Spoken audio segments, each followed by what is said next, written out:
fait, une fois par an, toutes ces confréries se rassemblaient, d'où les Hmadja. Donc ils se rassemblaient, ce qu'on appelle Moussa. Ça veut dire ça dure une semaine. Et ces gens, ils sont de tout âge. Ils arrivent dans un rythme répétitif, comme ça. Ils n'arrêtent pas de sauter, de sauter, de sauter, de sauter en avançant. Ils font des cercles en avançant comme ça. Il y a ceux qui sont en retard, il y a ceux en avance, il y a ceux qui sont plus puissants que d'autres, il y a ceux qui sautent plus haut, plus haut.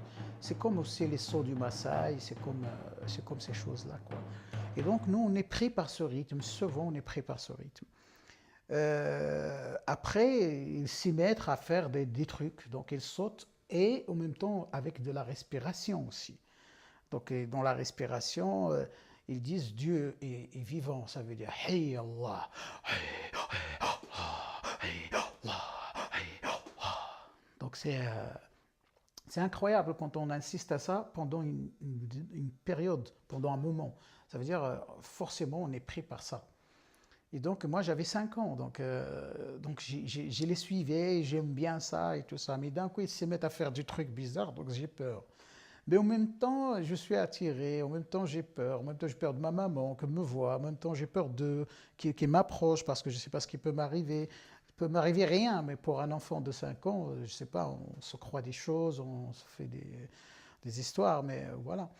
Et donc c'était ça ma première fois où j'étais pris, si je peux dire, par la danse. Donc, et en même temps, je surveillais tout. Ce qui fait, j'avais les antennes tous allumées, tous orientées, pour que ma mère ne me voie pas et pour eux, pour que je ne sois pas le plus proche à eux. Mais en même temps, je faisais ma danse. C'est comme une danse un peu, c'est comme si je volais la danse à ce moment-là, quoi. Donc voilà, donc plus tard, comme j'ai écrit, j'ai compris que aussi pour des danseurs aujourd'hui professionnels, on doit être vraiment réveillé, éveillé, un peu éveillé sur le monde et avoir les antennes allumées et tout ça. Donc j'étais dans cet état à l'âge de 5 ans sans le savoir. La danse, c'est un peu comme ça, brute, c'est un peu comme ça, si on peut dire sauvage aussi, c'est un peu proche à l'animal, proche à... j'aime pas les codes. Je suis parti vraiment pour quelque chose un peu hypnotique comme ça, que j'ai jamais fait, quelque chose un peu calme, on est calme, le public est calme, moi aussi je suis calme, et on est dans un autre espace, de ce qu'on voit aujourd'hui dans, dans notre société, quoi, qui est la vitesse, qui est la course, tout le monde court derrière, et on ne sait pas pourquoi on court, donc on court.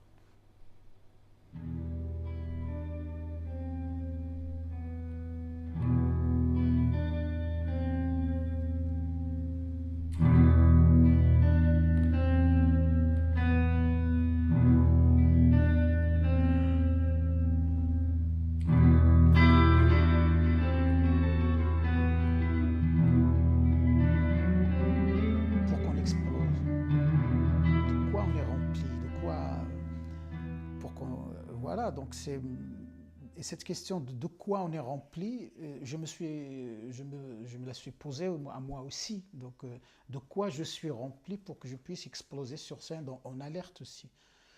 D'où cette sollicitation de mon plus vieux souvenir, de ce qui se passe dans le monde, de moi, autant arabe, autant aussi amazir, noir, francophone, anglophone, hispanophone, toutes ces choses-là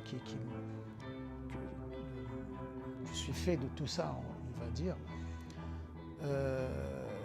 Donc voilà, donc j'ai tout de suite dit, peut-être on n'a pas besoin de religion, mais parce qu'on ne fait pas la séparation entre spiritualité et religion, c'est pour ça qu'on a ce malheur. L'homme, pour moi, aujourd'hui, il a besoin de spiritualité, mais il n'a pas besoin de religion. Mais comment on peut faire la part des choses? Ça, c'est une question à tous nos intellects, philosophes et dirigeants. Comment on arrive à expliquer à des gens la différence entre la religion et la spiritualité, pour qu'on soit pas, pour qu'on rate pas notre vie quelque part.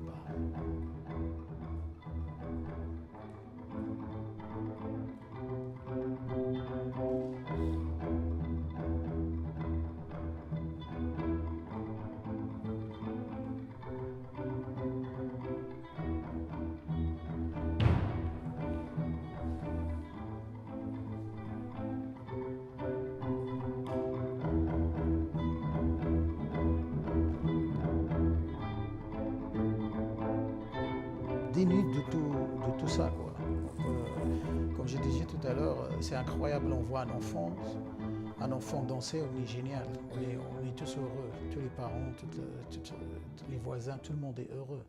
Mais qu'est-ce qui se passe à partir du moment où il commence à danser jusqu'à après son adolescence? De quoi il est rempli pour qu'il ne danse plus, pour qu'il s'interdit de danser, pour que c'est chouma de danser, c'est honteux de danser. Ah non, je ne sais pas danser. Qu'est-ce qui se passe dans ce passage-là?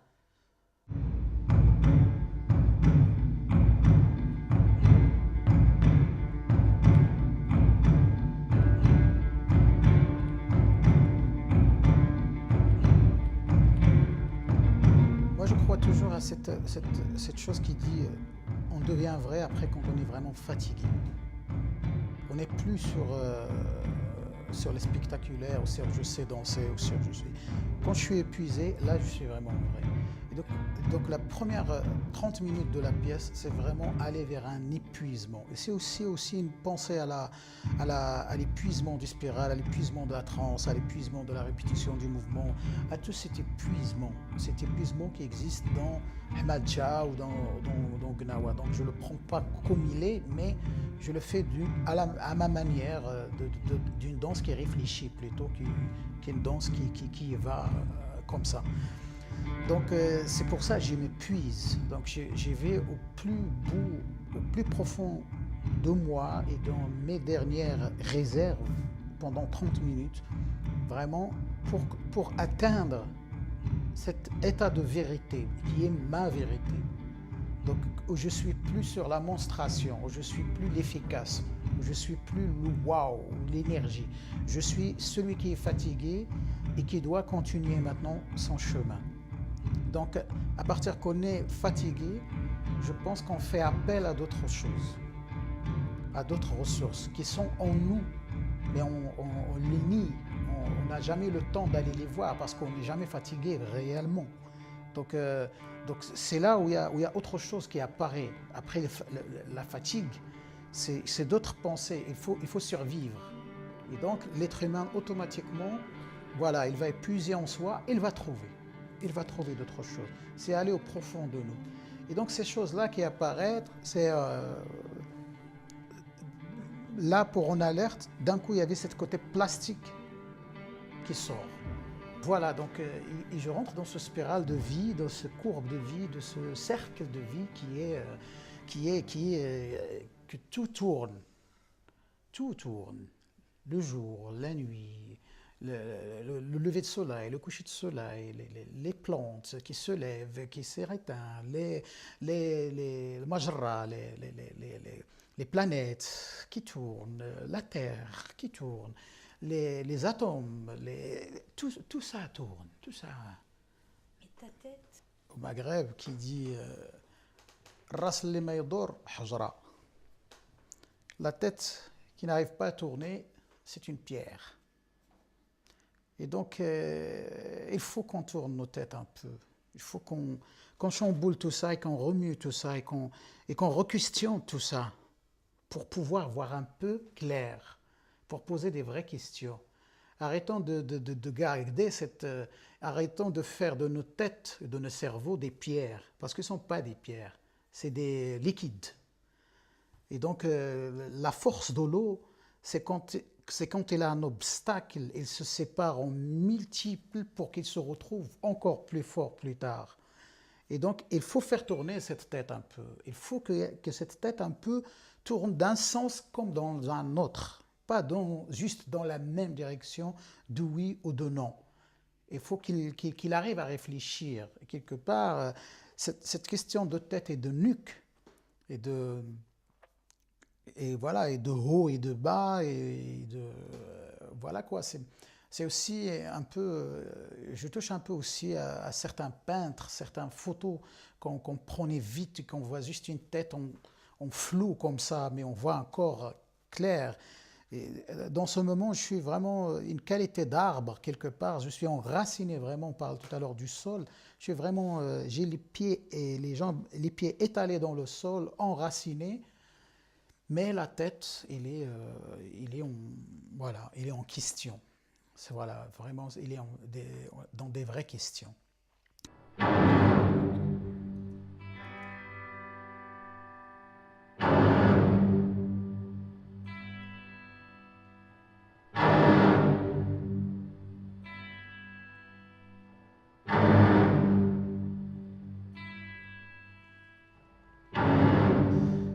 Mais le choix, c'était du gimbri et de la guitare électrique. Et symboliquement fort, c'est un peu aussi ma vie. Je suis entre tradition et modernité, je suis entre Afrique, Europe, Nord, Sud, toutes ces questions qu'on a aujourd'hui. Donc, ces deux personnages différents, ces deux personnalités différentes, chacun il a le rapport qu'il a avec le monde, ce n'est pas pareil. Donc le fait de les voir ensemble, c'est marrant parce qu'ils n'arrivent pas à parler parce qu'il ne parle pas, lui, il ne parle pas, Mathieu ne parle pas arabe, Stitu ne parle pas très bien français, mais dès qu'ils se mettent à jouer, eh bien, ils sont très forts, ils se communiquent incroyablement. Et donc voilà, ça aussi c'est des ponts de communication qu'on peut avoir aussi. Parfois, on n'est pas obligé de se parler pour qu'on soit ensemble.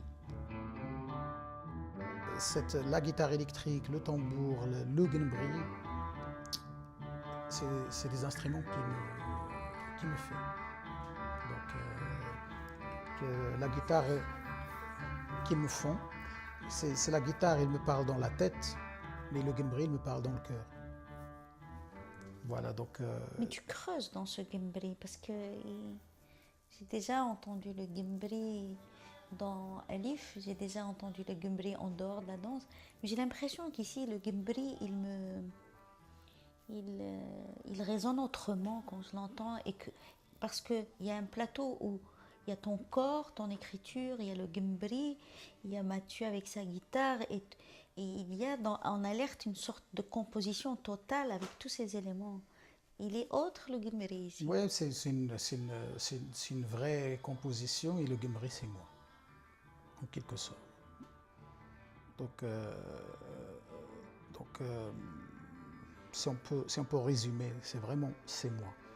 Et la guitare, c'est tout ce qui m'a apporté l'autre, en quelque sorte. C'est d'où je viens et là où je suis. Et ce qui va se passer entre les deux, c'est là où on m'impose la vie d'aller.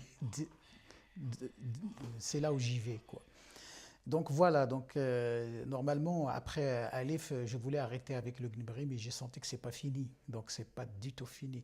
Et la preuve, c'est que avec rien qu'un instrument, tout ce qu'on peut encore interroger. Et pas que le gimbri, même la personne qui jouait le gimbri, il s'interroge.